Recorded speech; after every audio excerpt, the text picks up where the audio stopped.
Should you use a speech-to-print or print-to-speech approach to reading? What's the difference? And more importantly, does it matter? I'm Moira. I'm a speech and language pathologist and literacy specialist with Rooted in Language. And this is a question we get all the time from parents and educators, so let's break it down. Simply put, a speech-to-print approach teaches students to connect the sounds they hear to the letters they see. Conversely, a print-to-speech approach teaches students a letter and then tells them what sounds the letter makes. A speech-to-print approach to reading might sound like, let's say the vowel sound E. The E sound can be shown with this vowel team, E-E. Here is a word with this sound, feet. Can you hear the E sound in feet? What letters show this sound? Let's underline those letters. Whereas a print-to-speech approach would sound like, let's look at this word, feet.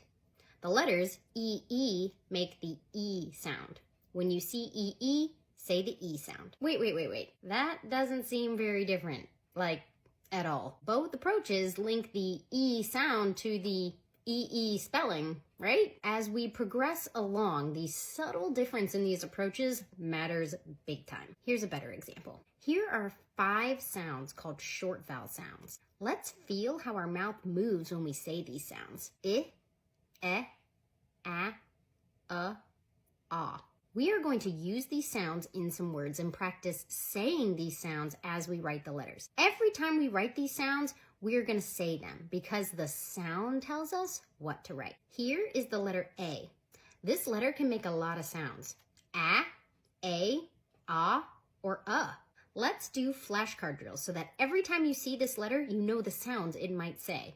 I'll give you cues so that when you see this letter, you know what sound to say in our word drills. Okay, so students with strong phonological processing skills naturally store sounds. Imagine we have drawers in our heads, like a dresser, and these drawers help us sort and recall spelling options for a given sound with relative ease. For example, the short I sound drawer contains the spellings I and Y, which can both say I. The long I sound drawer contains the vowel teams IE, IE broken, IGH, and the single letters I and Y. Sorting, storing, and retrieving sound-to-letter connections is très efficient, much like the efficiency of storing your clothing in drawers. We don't store our clothing by how it looks, which is analogous to a letter. A letter is essentially how a sound looks in print. Rather, we store our clothes by usage and function. Let's tease out this metaphor. We store shirts of any fabric or color in a shirt drawer. Socks of any length or style go in a sock drawer,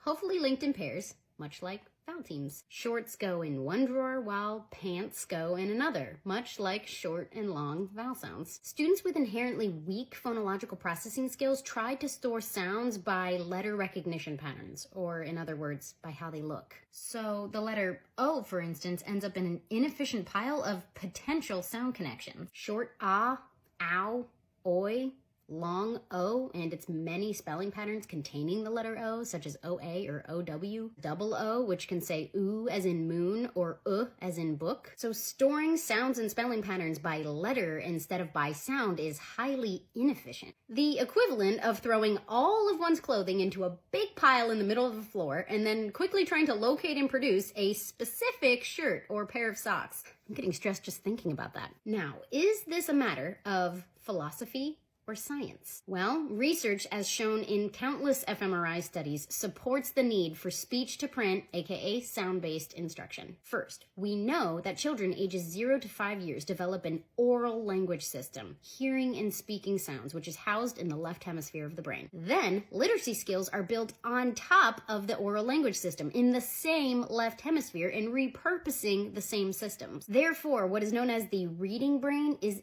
intimately connected to sound. Second, our brains store information in what is called the letterbox region, an area of the left hemisphere that connects our phonological system, sounds, to the newly developed orthographic system, letters. Third, Strong readers and weak readers do not develop the same set of skills. Children with strong phonological systems organize their learning by sound in the left hemisphere, and children without strong phonological systems do not activate their sound systems with the same robustness, and consequently do not build the same strong reading brain. Lastly, researchers continue to study our ability to develop that fast and automatic word recognition and spelling skills, revealing that we must map the sounds we hear onto the spellings we see. This fast mapping is key to our reading fluency, efficient comprehension, and spelling. At Rooted in Language, we incorporate the speech-to-print approach into all of our online classes and instructional materials. And if you use other literacy programs, be sure you know and understand this subtle but important difference between speech-to-print